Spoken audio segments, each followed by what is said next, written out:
vão ser 4 novamente? Seriam 5, mas duas justificaram. Tiveram problema, um está doente, tá vão ser 3.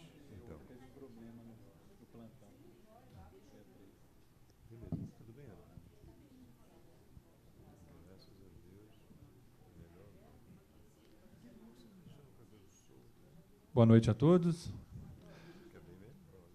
Vamos dar início a mais uma oitiva da CPI da Saúde, que foi aprovada pela 46ª Sessão Ordinária da Câmara, da atual legislatura, e ratificada pelo ato número 5 da Mesa Administrativa do Poder Legislativo. Já está entre nós, eu gostaria de chamar para sentar aqui em local de destaque o doutor Sandro Abel, para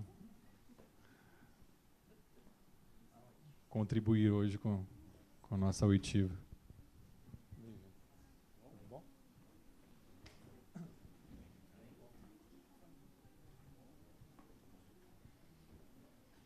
Fica à vontade, pai.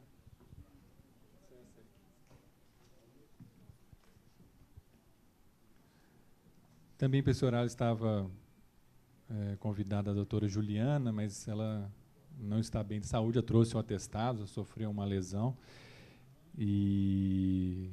Então nós vamos hoje falar individualmente e fazer a oitiva de forma individual.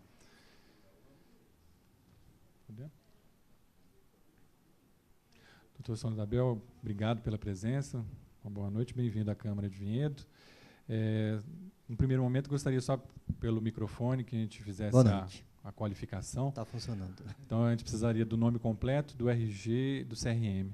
Sandro Abel de Rezende Silva, RG 21-297-500, CRM 91014, São Paulo. O CRM, desculpa. 91014. Médico otorrinolaringologista. Isso. O endereço? Onde eu moro? O endereço é o domicílio. Onde eu trabalho é no mundo. onde possa ser encontrado. Passagem D1, domiciliar. Passagem D1, número 138, Capela do Barreiro, Itatiba. Itatiba. Casado? Casado.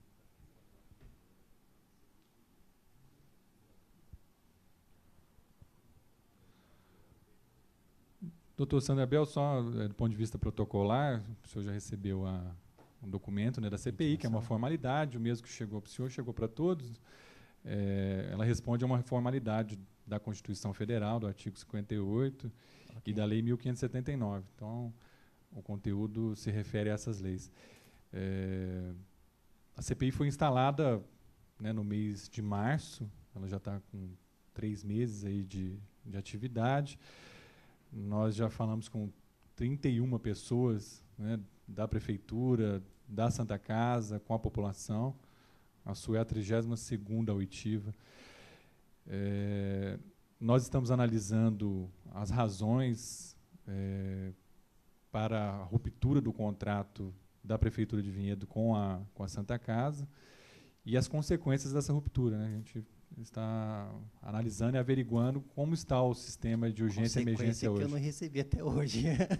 Então... Essa é uma, claro. Mas o objetivo, portanto, é analisar, né, o sistema de urgência e emergência e hospitalar do município de Vinhedo e como ele estava naquele momento e o que aconteceu para que ele fosse rompido. Então, já vieram aqui membros da Prefeitura, deram a sua versão, e vieram os membros da Santa Casa, deram a sua versão, e também nós ouvimos a população, principalmente de acontecimentos naqueles dias ali que sucederam à ruptura do contrato. Tentando aqui fazer também uma rápida caracterização, né, a Prefeitura coloca uma série de explicações justificativas para ter feito a ruptura, coloca isso verbalmente aqui na CPI, mas também enviou documentos à CPI, enviou documentos ao Ministério Público. Ela tem uma tese que a Santa Casa estava com uma estrutura precarizada, não conseguia atender a demanda da população de Vinhedo, havia procedido de forma incompatível com o que se esperava de um hospital, deixou a população desassistida e, pior, estava em vias de piorar, de não atender a população. Então, eu quero começar a CPI com essa fala que a gente vai colocar em seguida para você mesmo ouvir, que a secretária de Saúde, Nádia Capovilla, lê alguns dos documentos que ela oferece ao Ministério Público, à Câmara, e justifica isso para a cidade, colocando principalmente que os médicos alertavam disso, né, de que a Santa Casa entraria em colapso, não atenderia adequadamente. Então, aquilo que já não estava bom ficaria pior. De outro lado, nós ouvimos também aqui o provedor Getúlio, a atual provedora Marta Elisa, ouvimos seus colegas, que são coordenadores de setores, que refutam essa tese e falam que não, né, pelo menos até aqui. Né, não estou colocando aqui as duas coisas, as duas teses que foram explicitadas aqui na CPI. Então, os coordenadores de setor e os diretores técnicos, inclusive, refutam essa tese e dizem que não estava em vias de acontecer desassistência e nem tinha ocorrido desassistência. A gente quer ouvir a sua opinião como coordenador do setor de otorrinolaringologia e como uma das pessoas que assina uma dessas cartas. Né? Então, gostaria de começar com a fala da secretária Nádia, para você conhecer o que ela nos falou no dia aqui da CPI. Eu acho que é um dos momentos mais marcantes. Soninha? Pode colocar?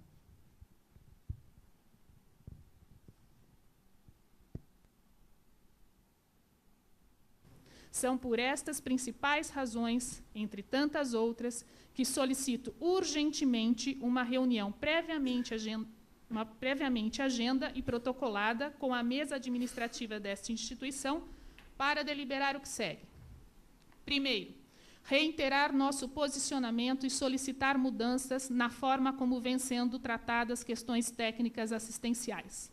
Segundo, solicitar reunião o mais breve possível com a Secretaria Municipal de Saúde e ou o Executivo Municipal, com o intuito de esclarecer as dificuldades sempre citadas pela administração na relação entre as duas instituições, principalmente no que diz respeito à proposta do novo convênio SUS.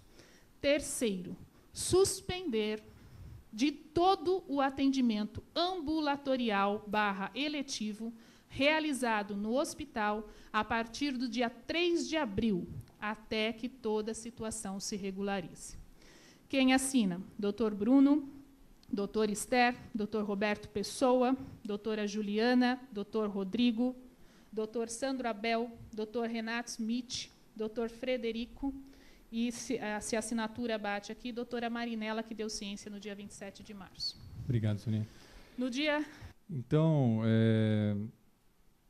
a ideia de convocar os coordenadores de setor, pelo menos boa parte deles, surgiu justamente disso. Né? A principal alegação passa a ser, portanto, a possibilidade de uma desassistência ou de uma crise ainda maior. Então, se o senhor quer uma via, quer dar uma olhada na carta, o senhor tem conhecimento dela, né? A gente queria ouvir primeiro a sua opinião sobre essa passagem. Essas reuniões aí que a gente convocava, que a gente era convocado, né? Na verdade, era em relação ao pagamento, que a Santa Casa sempre atrasou o pagamento da gente. Tá? E o que a gente sabe é que a prefeitura pagava e a Santa Casa não repassava. Sabe? Pagava 2, 3 meses atrasado.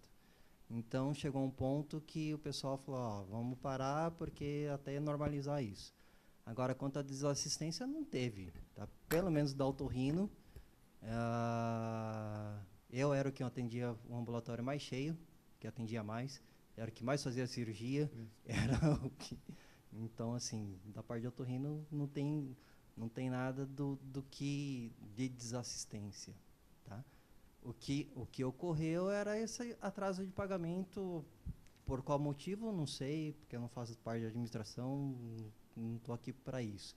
A gente estava atendendo e a gente recebe por pagamento, por produção. Tá? Então, você atendia, operava, você recebia.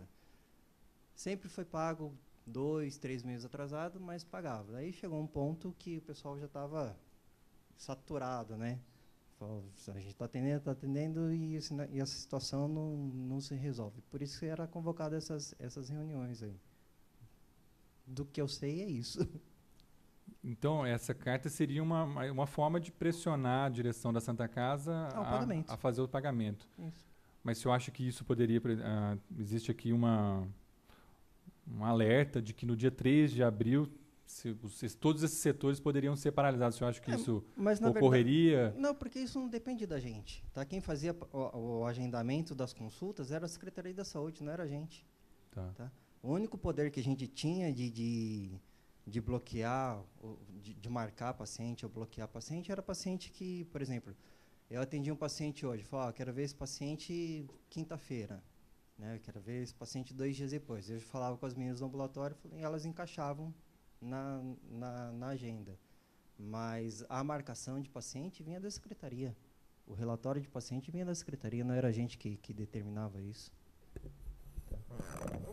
Tá, doutor, mesmo secretaria marcando, mas o teor da carta diz o seguinte: a gente entendeu que houve uma pressão para que se houvesse uma conversa, a princípio seria uma conversa entre Santa Casa, a provedoria e os médicos, né? Até para ter esse ajuste de salário. Sabíamos, e a gente sabe até hoje, que realmente, de fato, atrasava por motivos financeiros, motivos de gestão na Santa Casa. Mas a pergunta é muito clara. Mesmo recebendo atrasada, seria motivo para parar de prestar o serviço, de não atender, tanto na parte do otorrino como os outros médicos, atender os cidadãos da Santa Casa? Chegou a um ponto que foi um consenso de todos os médicos que iria parar por pressão. Mas não chegou, a gente não chegou a determinar o fechamento de ambulatório, nada disso. Tá? Isso aí ocorreu porque ocorreu. Né? Mudou, enfim, não cabe muito a gente. A nossa pressão era para normalizar o pagamento. Tá? Porque não é justo você trabalhar e não receber. Certo? Isso aí até o CRM ele apoia a gente. Ele chega e fala assim, você trabalhou, você tem direito a receber. Tá? Você não vai trabalhar de graça. É um serviço filantrópico, né? A Santa Casa é filantropia e tal, mas você tem conta a pagar. Né? E você atendeu, você trabalhou, todo mundo recebe. O último que recebia da lista eram os médicos. Né?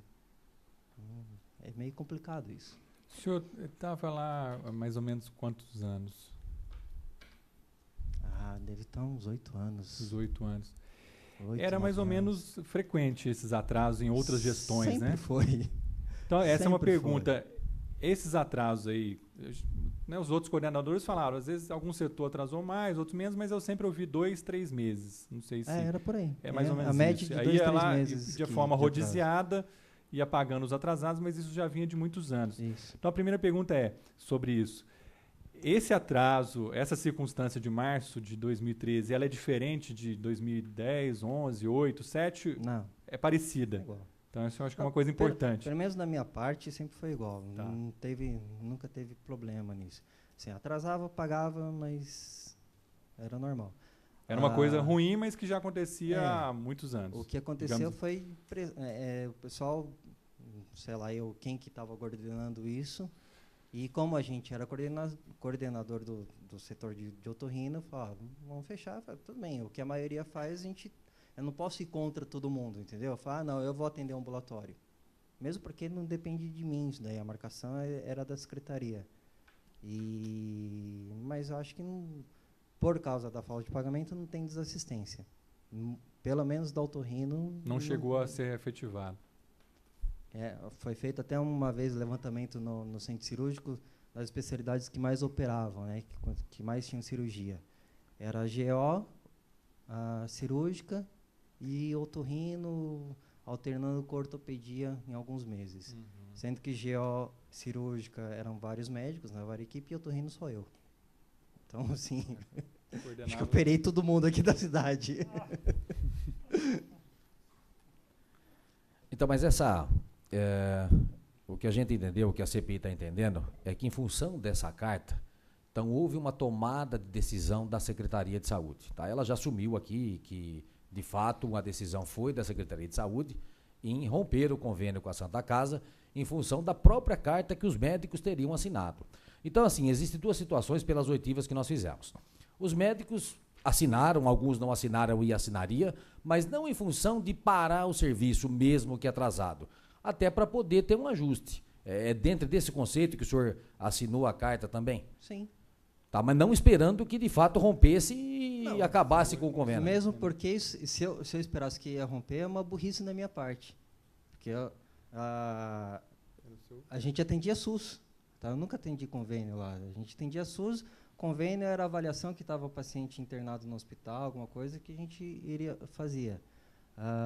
Se eu falasse, não quero mais atender SUS, eu falei, eu vou receber da onde? É melhor. Se eu pedir para parar, eu falo, eu não quero receber, eu vou trabalhar de graça. Isso é uma burrice, mas o que a gente percebeu é que essa carta é que gerou um grande problema até para uma tomada de decisão do rompimento do contrato. É isso que nós estamos vendo. Mas a gente não pediu para cortar convênio, a gente pediu para pagar, não é questão nem da Secretaria de Saúde, a gente pediu para o salário ser em dia. Você trabalhou um mês, no outro mês você recebeu o mês anterior. Então, ou seja, a Santa Casa reunia condições de estar trabalhando, não houve desassistência, no caso da tua parte, já ouvimos outros médicos também. O problema da Santa Casa, ela é um hospital pequeno, tá, de porte médio para pequeno, mas as coisas básicas resolvimos. Na parte de otorrino, adenamídala, septoplastia, turbinectomia, timpanoplastia, tubinho, sem problema nenhum. Cirurgia, cheguei a fazer até cirurgias maiores aqui, que eram as poliposes, que é cirurgia de 5 horas. Assim, dá para fazer? Dá para fazer, mas não é muito bom fazer, entendeu? Nem aqui, nem em Santa Casa de Valinhos, nada. Tem condições de fazer? Tem, mas não é o serviço mais apropriado. Ideal. Tá? A gente faz porque a gente é meio maluco, né? Sobre a complexidade, só para entender, essas cirurgias elas são de média ou algumas são de alta? Como? Não, de médio para pequeno porte. Né? Nenhuma dessa de alta complexidade? As pólipos são de alta complexidade. Pólipo, mastoide, são alta complexidade. Eu estou falando isso só para aproveitar o ensejo. Ontem estávamos eu, o vereador Valdir Barreto e o vereador Edu Gelme numa reunião do Conselho Municipal de Saúde. Uma reunião aberta com os conselheiros eleitos e com os conselheiros antigos. E, para nossa surpresa, inclusive para surpresa de todos, uma senhora, uma mãe de família, se levantou e disse o seguinte, que quando funcionava a Santa Casa, ela e a família dela, parece que o filho dela tem algum problema, e ela própria utiliza muito esse serviço, essa especialidade de otorrino, existiam instrumentos, existiam exames que eram feitos na Santa Casa que hoje eu não consigo fazer no Galileu. De otorrino era meu. Então, eu queria aproveitar para a gente entender isso, porque na hora nós não sabíamos que tipo de exame era esse, depois ela saiu. E, inclusive, ela fez muitos elogios a esse setor, a essa especialidade da Santa Casa. Foi público lá, estávamos todos nós lá. Inclusive, alguns estavam lá. O senhor conhece o Galileu, sabe fazer esse comparativo? O que poderiam ser esses diferenciais? Do Galileu eu conheço o centro cirúrgico, na estrutura em geral dele, não sei. Não sei como é que está funcionando o ambulatório, nada disso. Da otorrino, todo o material cirúrgico, tá? O hospital ele tem uma caixa de adenamídala e o resto das caixas de septo, de tímpano, de todas as cirurgias são minhas. E no ambulatório, o aparelho para o exame, que isso foi uma coisa que a gente conseguiu aqui na cidade, que é a nasofibroscopia, que é um aparelho que a gente faz diagnóstico de todo o nariz até a garganta, tá? De sinusite, rinite, pólipo, tumor, enfim. É um aparelho moderno. É um aparelho moderno, que é uma endoscopia nasal, e isso é meu. Tá? É um aparelho meu que eu faço o exame. E isso é um grande ganho que a gente tinha aqui no setor no serviço de saúde aqui de Vinhedo. Tá? Porque antes o paciente ele era mandado para São Paulo, demorava 3 meses para fazer, enfim, era uma coisa terrível. Quando eu comecei a fazer um ambulatório aqui na Santa Casa, Eu falei que fazia o exame e tal, contrataram o serviço, eu recebia pelas consultas, pelos exames, se precisava fazer o exame na hora, a gente fazia, já fazia diagnóstico, tratamento, enfim. Era muito rápido. Os encaminhamentos que vinham do posto lá da Jorge, do Tiago, são os torrinos da rede, eles pediam esse exame de um dia para o outro, uma semana para outra no máximo, eu estava com o laudo o paciente marcava a consulta e tinha o laudo desse exame. Entendeu? Era uma coisa muito, muito rápida. Agora, no Galileu, eu não sei como é que está. Parece, pelo que eu ouvi dizer, que o otorrino que está lá, ele não tem esse aparelho. Porque ela falava que tinha que ir na PUC e a fila na PUC era grande. Pelo que eu ouvi dizer, até um paciente que pagou consulta particular para mim, ele veio com uma cartinha para fazer a fibronaso, flexível, né? Que o otorrino lá não tinha. Eu acho que ele tem o endoscópio rígido e ele não faz a flexível, que é vir do nariz até a garganta. Tá. Entendeu? E isso é um aparelho que eu tinha, que eu fazia os exames aqui.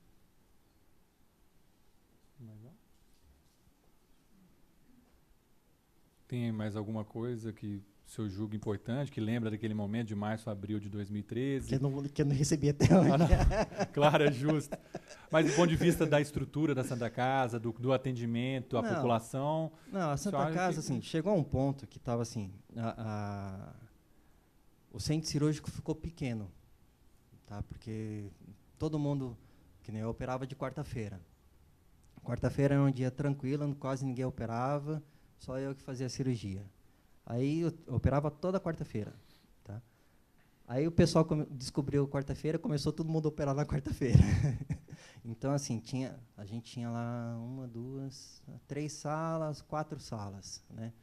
4 salas do centro cirúrgico, ficou pequeno, tá? Que era lotado, o pessoal tinha que esperar acabar a cirurgia para fazer as outras cirurgias. Então, o problema da Santa Casa é que precisava de um centro cirúrgico maior para dar conta do movimento. Mas não teve desassistência, muito pelo contrário. Dentro daquela capacidade que tinha, ela atendia. Muito pelo contrário.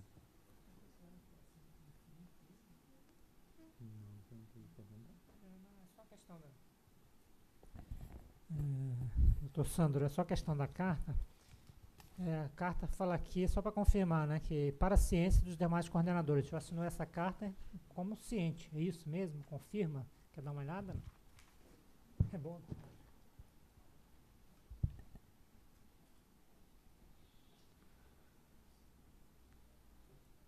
E parece ser um detalhe, mas é um detalhe importante, né? Porque a secretária ela termina, assinam, né? Aí ela pula o nome do diretor clínico, que é quem assina, e embaixo está ciente. E coloca que quem é ciente, na verdade, está assinando. Então é mais para entender. Essas reuniões aqui, que a gente assinava tudo, era justamente para acertar os salários. Tá bem. Tá? Da nossa parte dos médicos aqui, isso aqui era para não haver mais atraso de pagamento. Era um grito para não atrasar salário. Tá. O termo, que vai fazer, era só para acertar o salário. Simplesmente isso. Mas o senhor está assinando como ciente, está dando apenas ciência, é isso? Sim. Tá? Que a gente ia ter a reunião, era para discutir isso, do acerto do salário. Quem ia pagar, se era a secretaria, se era a Santa Casa, não importa. O que importa é que a gente trabalhou e tinha que receber. Tá bem. Tá bom. Doutor Sandabel, muito obrigado. Por nada. Pela contribuição, foi bastante colaborativo. Bom, boa Espero noite. que resolva, né? Todos nós esperamos. Que é uma judiação a cidade ficar sem hospital. Isso é muito triste. Uma cidade como Vinhedo está sem hospital. Tá? Pelo que a gente escuta aí da população, pelo menos da parte de otorrino, o pessoal tem queixado bastante. Tá? Muita gente paga consulta particular porque não consegue ter a assistência que a gente dava aqui. Certo? Tá bom, muito obrigado.